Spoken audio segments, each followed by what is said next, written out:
I've been counseling and coaching high functioning men and women for 25 years. That means that I've spent thousands of hours in deeply raw, honest conversations, and I've heard it all, things that people do not dare to share with anyone in their real life. The fears, the insecurities, the shame, and yes, the regrets.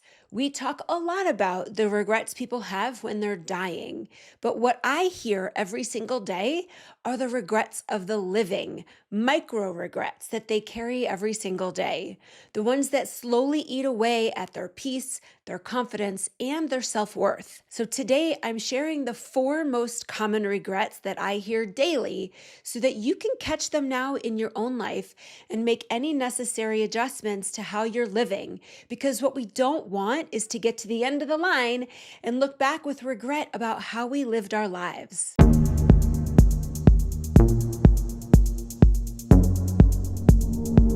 Welcome back. And if you're new, I'm Hilary Silver. I'm a former therapist and master coach of 25 years, and I'm the founder of a women's empowerment and wellness company.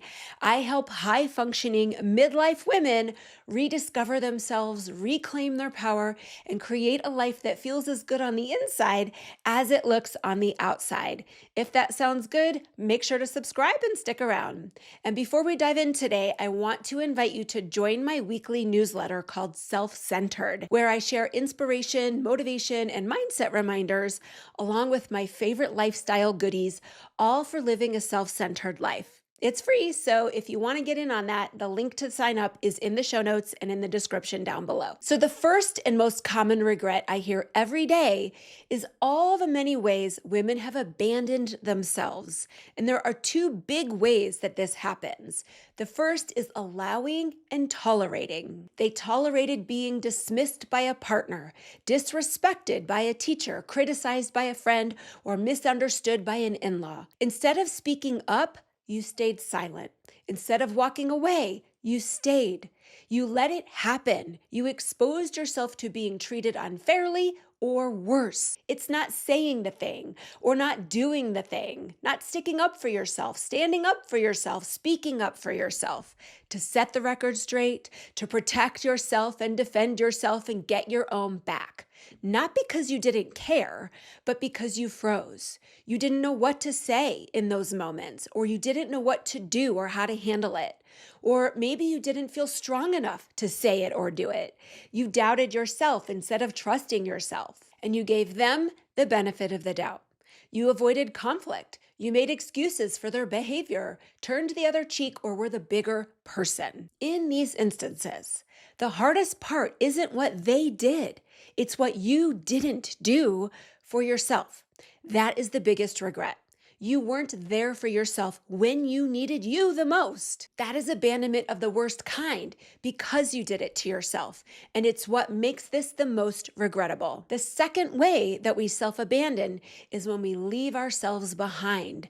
And what I mean by this is when you care so much about what other people think, you want to be liked, accepted, validated, or to belong, that you shapeshift, as I call it, which is editing, altering, or filtering yourself to be who you think you need to be to gain approval, to be palatable or agreeable. And in doing that, you abandon your true self. It's like you leave her standing there all alone, silenced, dismissed, ignored, neglected, not seen or represented. These are daily acts of self-abandonment. It's quiet, it's invisible, but the toll is heavy because it adds up.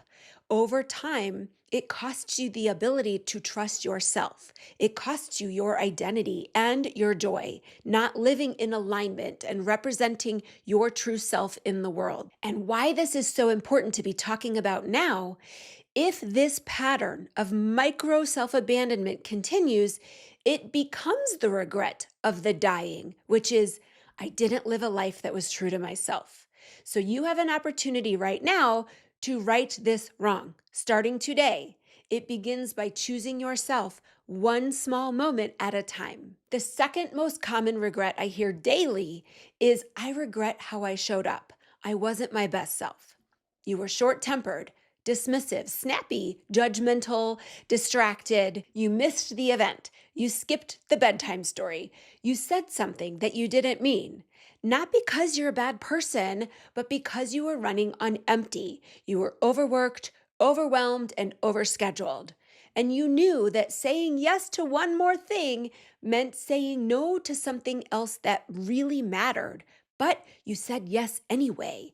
So you were trying to be everything to everyone and lost the version of you that you actually want to be. I've been there, exhausted, depleted, trying to hold it all together and continuing to pile it on. And I just have deeply painful regrets for the times that I fell short, mostly around parenting for me personally. My Ready for Love clients say, I regret not being the model for my kids or for what I exposed my kids to in my poor choices.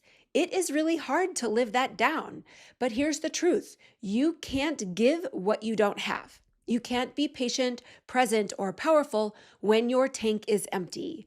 And you can't do better until you know better. This regret is avoidable, but only if you stop glorifying burnout, living to achieve the next thing, overburdening yourself, and avoiding doing your own work. Instead, start protecting your energy like your life depends on it, because it does, if you want to live regret-free. The third regret I hear every single day gives me chills. I knew it wasn't right and I did it anyway. Not trusting your intuition is excruciating because you knew at the time and you didn't listen to yourself. We've all had those moments. You felt it in your gut, in your chest, in your body, and you heard it, that deep inner voice that said, don't go. Something doesn't feel right. Don't make the move. Don't say yes to this. And yet, you went forward anyway, throwing caution to the wind because other people expected it, because it was easier to go with the flow, because you didn't want to disappoint anyone, because you saw what you wanted to see rather than seeing what was actually right there in front of you. I've had women tell me that they knew on their wedding day they shouldn't go through with it. Everything was screaming, this is a mistake, but they didn't want to let their guests down or their family down, and they just didn't think they could do it. So that feeling was ignored and dismissed. And over time, we learn we can't trust ourselves again because we saw the warning signs, the red flags, and went forward anyway to our own detriment or even to our own peril.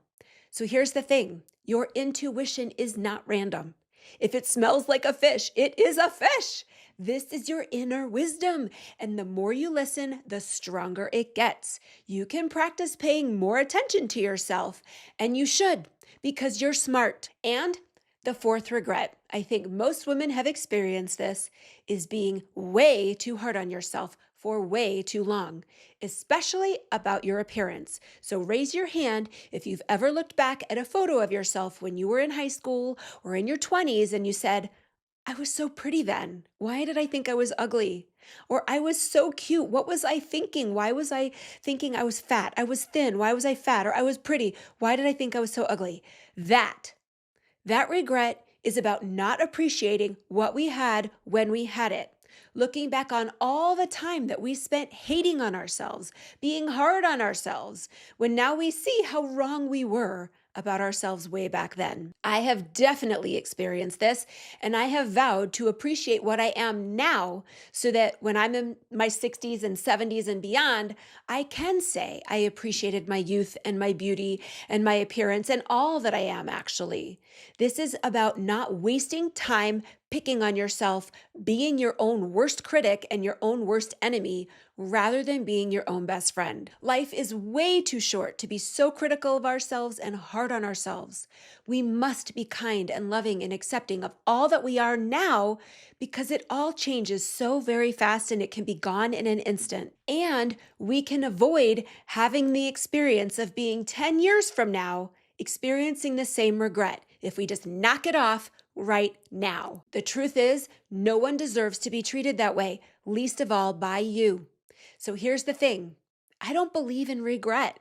It's only useful temporarily to be a warning indicator light, to draw your attention to a lesson that you need to learn. You can course correct and make tiny adjustments now so that you don't live a life that's full of regret at the end. Self-forgiveness is critical.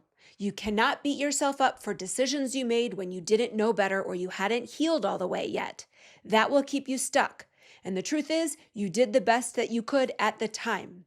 But now you must commit to doing the growth work for yourself now. And when you can, make amends, take responsibility, apologize, even if it's to yourself, and simply do better going forward. That is the best that we can do.